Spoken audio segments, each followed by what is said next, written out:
আমি যেন ভারতে প্রবেশ করি এবং আমি আগেরটা একটু ক্ল্যারিফাই করি। আমাদের অনেকেই রাজ্য সরকার যখন এই কাজগুলো করে কি ঘটেছে বিস্তারিত আসলে আমি এটা শেখ হাসিনার সরকার না, আমার আজও ভারতেই থাকার কথা ছিল। এই দেশ এবং এই দেশের বাইরে সবার কাছে যাওয়া দরকার, সেই রাষ্ট্র বা সরকারের পক্ষ থেকে একটা সিগনেচার থাকা দরকার।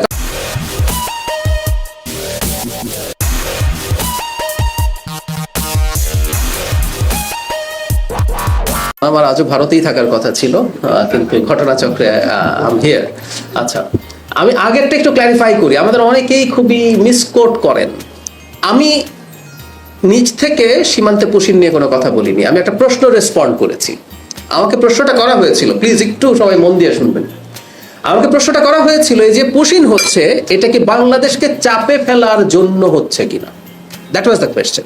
মাই অ্যান্সার ওয়াজ পুশিন হচ্ছে, আমরা চাপে পড়ছি, কিন্তু এটা যে বাংলাদেশকে চাপে ফেলার উদ্দেশ্যে করা হচ্ছে আমি সেটা মনে করি না, আমি স্টিল মনে করি না। এবং সেটা আমার ব্যাখ্যা ছিল, এটা তাদের পশ্চিমবঙ্গের একটা রাজনীতি আছে, তারা সেটাকে তাদের নির্বাচনী ম্যানিফেস্টোতে এনেছেন, সেটার পার্ট হিসাবে করেছেন।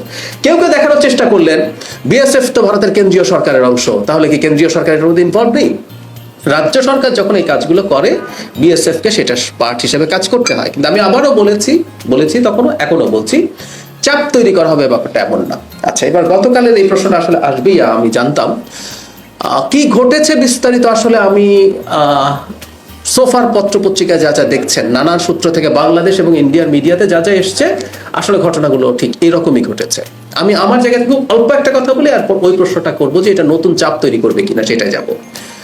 আমি ওখানে একটা ব্যক্তি হিসেবে যাইনি, আমি এই সরকারের একজন প্রতিনিধি হিসাবে গেছি, রাষ্ট্রের একজন প্রতিনিধি হিসাবে গেছি। ফলে আমার সাথে ওখানে যা হয়েছে, আমার কাছে মনে হলো যে আমাদের ইনস্ট্যান্ট একটা প্রতিবাদ করা দরকার। সেই কারণে আমি আসলে ব্যাক করার সিদ্ধান্ত নিয়েছি। যদি আপনারা মিডিয়াতে দেখেছেন, একটা পর্যায়ে তারা খুবই চেষ্টা করেছেন আমি যেন ভারতে প্রবেশ করি এবং আমার যে নিয়মিত যে কর্মকাণ্ড সেটা অংশগ্রহণ করি, কিন্তু আমি সেটা আর করিনি। কারণ আমার মনে হয়েছে, আবারও বলছি, এটা আমি ব্যক্তি হিসেবে মনে করেছি তা না, আমি মনে করেছি এই সরকারের মাননীয় প্রধানমন্ত্রীর একজন উপদেষ্টা হিসেবে তখন আমার মনে হয়েছে রাষ্ট্র বা সরকারের পক্ষ থেকে একটা সিগনেচার থাকা দরকার। কারণ আমি আমার ব্যক্তিগত কথাটা আগে বলি, আমার কখনো এই উদ্দেশ্য নেই যে এটার মাধ্যমে খুব পাল্টাপাল্টি কোনো নেগেটিভ পরিস্থিতি তৈরি হোক। আমার মনে হয়েছে একটা মেসেজ এই দেশ এবং এই দেশের বাইরে সবার কাছে যাওয়া দরকার, সেটা হচ্ছে এটা শেখ হাসিনার সরকার না, এটা জনগণের ম্যান্ডেট প্রাপ্ত একটা, এটা আমরা না হয়ে অন্য কোনো দল হতে পারতো। একটা সুষ্ঠু নির্বাচনের মাধ্যমে যখন একটা সরকার গঠিত হয়, তার পেছনে জনগণের ম্যান্ডেট থাকে। সেই জনগণের ম্যান্ডেট প্রাপ্ত সরকারকে দেশের ভেতরে দেশের বাইরে সব জায়গায় সেটা মাথায় রেখেই চলতে হয়, একই সাথে অন্যদেরকেও সেই জিনিসটা কগনিজেন্সে নিতে হয়। সেই কারণে আসলে কাজটা করা, এবং বাংলাদেশের সাথে ভারত না, শুধু অন্য যে কোনো দেশের সাথে ভবিষ্যতে যে কোনো এনগেজমেন্টে আমাদের একটা সুস্পষ্ট নীতি আছে।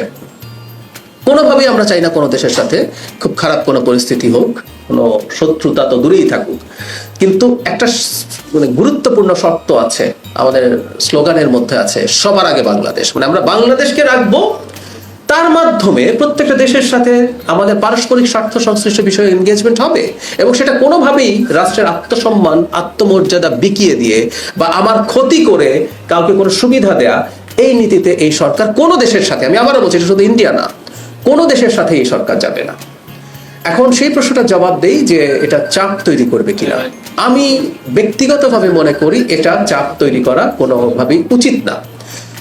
আমাকে যদি বলেন, আমি অলরেডি বলেছি যে এখানে একটা অনাকাঙ্ক্ষিত পরিস্থিতি তৈরি হয়েছিল, সেটা একটা ইনস্ট্যান্ট রিয়াকশন হিসেবে রাষ্ট্রের পক্ষ থেকে, সরকারের পক্ষ থেকে আমি পদক্ষেপ নিয়েছি। এটা আমি মনে করি আমাদের জায়গা থেকে এর পরবর্তীতে যা যা হচ্ছে, এখন আমরা আর কি করবো না করবো সেই ব্যাপারে আমি আসলে বলবো না, বলছি না, কারণ এটা আপনারা অলরেডি দেখেছেন আমাদের পররাষ্ট্র মন্ত্রণালয়ের কাছে এটা চলে গেছে। পররাষ্ট্র মন্ত্রণালয় তার যা যা করণীয় তারা করছেন, পররাষ্ট্রমন্ত্রী এটা নিয়ে বক্তব্য দিয়েছেন, আপনারা দেখেছেন হাই কমিশনের সাথে তারা যোগাযোগ করছেন। এটা তারা আসলে বলবেন এই সরকার কতটা প্রতিক্রিয়া দেখাবে। কিন্তু আমি এক্সপেক্ট করব এই ঘটনার প্রভাব দুই দেশের ভবিষ্যৎ এনগেজমেন্টের জন্য, আমি এনগেজমেন্ট কথাটা বলছি, এই ধরনের সম্পর্কের ক্ষেত্রে এনগেজমেন্ট ইজ ইম্পর্টেন্ট, এনগেজমেন্টের ক্ষেত্রে প্রভাব পড়বে না। আমি যখন অ্যাক্টিভিস্ট হিসাবে কথা বলতাম, আমি একটা কথা খুব বলতাম, সেটা আবারও একটু বলতে চাই। আমরা যেহেতু ছোট দেশ, শক্তিতে সাইজে তুলনামূলকভাবে, আমাদেরকে একটা কথা সবসময় বলা হতো, বন্ধু পাল্টানো যায়, এটা ফরেন পলিসির ক্ষেত্রে খুবই বলা হয়, কিন্তু প্রতিবেশী পাল্টানো যায় না, এটা সত্য কথা। কিন্তু এই কথাটা আসলে ইন্ডিয়ার ক্ষেত্রেও সত্য, তাই না? তারা চাইলেও আমাদেরকে পাল্টাতে পারছেন না, আমরা তার প্রতিবেশী হিসেবে থেকেই যাচ্ছি। আমি বিশ্বাস করি তাদের সরকার ওই ব্যাপারটা বুঝবেন যে অনাকাঙ্ক্ষিত ঘটনা ঘটেছে। এটাকে আসলে আমি মনে করি যে এক ধরনের বার্তা, পজিটিভ বার্তা হিসেবেই নেওয়া দরকার, যে বাংলাদেশের সাথে একটা স্বাধীন সার্বভৌম রাষ্ট্র বাংলাদেশ, একটা ওভারওয়েলমিং মেজরিটি নিয়ে যেটা একটা সরকার ক্ষমতায় আছে, দায়িত্বে আছে, যে 2/3 বেশি সিট পেয়েছে, যে 50% বেশি পাবলিক ম্যান্ডেট পেয়েছে, বিদ্রোহী প্রার্থী না থাকলে এটা আরো কোথায় যেত, এটা একটা হিসেবও আছে। সেই সরকারের সাথে তার আত্মমর্যাদা ঠিক রেখে এনগেজ করতে হবে। এটা আমি বিশ্বাস করি ইন্ডিয়ার প্রশাসন, নীতি নির্ধারকরা বুঝতে পারবেন। এই ঘটনা সেটাকে হয়তো মানে তাদেরকে আরেকটু সতর্ক করবে, কিন্তু আমি মনে করি না এটা কোনো খারাপ পরিস্থিতির দিকে সম্পর্ককে নিয়ে যাবে। আমাদের পররাষ্ট্র মন্ত্রণালয় এখন এটা দুটো দেশের, এটা অভ্যন্তরীণ একটা ইস্যু হলে ব্যাপার ছিল, যেহেতু দু দেশের ইস্যুতে পরিণত হয়েছে, এখানে একটা কূটনৈতিক পারস্পরিক যে যোগাযোগ আছে সেটা স্থাপিত হয়েছে, সেটা তাদেরকে ডিল করতে দেই। প্রথম প্রশ্ন হচ্ছে, আমার কূটনৈতিক পাসপোর্ট আমি নেইনি মানে অন্য কোনো কারণে না, একটু আচ্ছা নিচ্ছি নেব করতে হয়েছে। কূটনৈতিক পাসপোর্ট কোনো কারণ না, কারণ আমার পাসপোর্টে সার্ক স্টিকার দেওয়া হয়েছে, তার মানে কূটনৈতিক পাসপোর্ট যেভাবে কাজ করে এটা সেভাবে এফেক্টিভ হওয়ার কথা।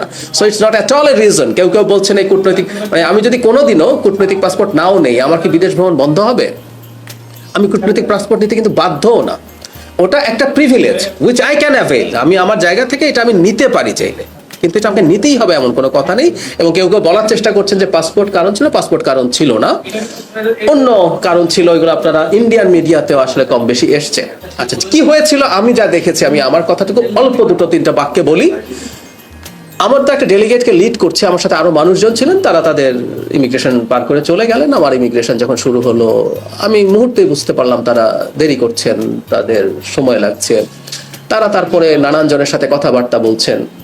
আমাদের হাই কমিশনার প্রথম থেকে আমার সাথে ওখানে ছিলেন, এটা সবচেয়ে জরুরি কথা। আমাদের হাই কমিশনার সম্পর্কে অনেক কথাবার্তা বলা হয় যে তার দুর্বলতা গাফিলতি কিছু ছিল কিনা। আমি এখানে স্পষ্টভাবে বলছি, আমি ওখানে ল্যান্ড করার পর থেকে শেষে আমি ইন্ডিয়ান টাইম রাত 12:30টায় একটা ফ্লাইটে কলম্বো হয়ে ঢাকায় ফিরেছি, কারণ আমি চাইনি ভারতের ইমিগ্রেশন ক্রস করব।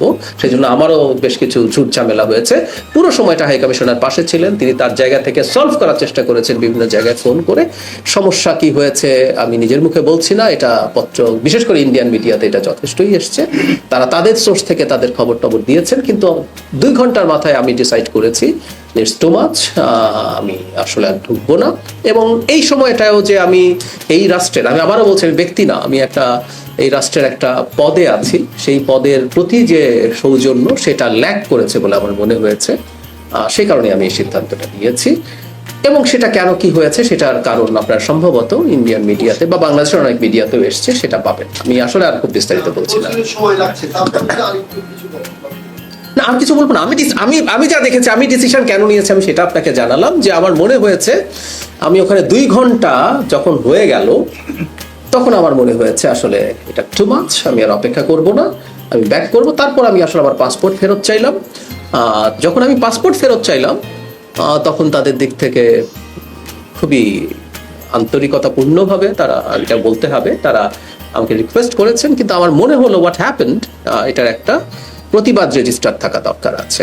সেই কারণে আমি আসলে, হ্যাঁ, অনেকে বলছেন যে আমাকে দেওয়াই হবে না, তারা একটা সময় চেয়েছেন, এটা ফ্যাক্ট। এটা দেখবেন যে বিভিন্ন মিডিয়াতে ওভাবেই এসছে, কারণ ওখানে অনেক মানুষ প্রেজেন্ট ছিলেন, তারা একটা পর্যায়ে চেয়েছেন। কিন্তু আমার মনে হয়েছে যা হয়েছে তার একটা প্রতিবাদ রেজিস্টার থাকুক। আবারও বলছি, এটা কোনো শত্রুতার বিষয় না, এটা হচ্ছে একটা মেসেজ আমি আমার জায়গা থেকে মনে হয়েছে দেয়া উচিত, যে আমি ম্যালট্রিটেড হয়েছি, আমার সাথে সঠিক বিহেভ করা হয় নাই।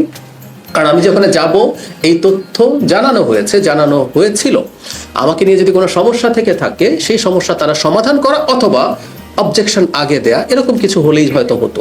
কিন্তু না, যেটা ঘটলো সেই কারণেই এটা ওভাবেই করা হয়েছে। আমি যা দেখেছি, আমি আমার দিক থেকে, আমি তার ভেতরে কি হচ্ছে, কেন হচ্ছে, এগুলো তার আমি বুঝতে পারছি না। আমি যেটা দেখেছি, আমাকে দেরি করানো হচ্ছে, আমাকে যেভাবে রাখা হয়েছে, বসানো হয়েছে, সেটা আমার কাছে সঠিক মনে হয়নি।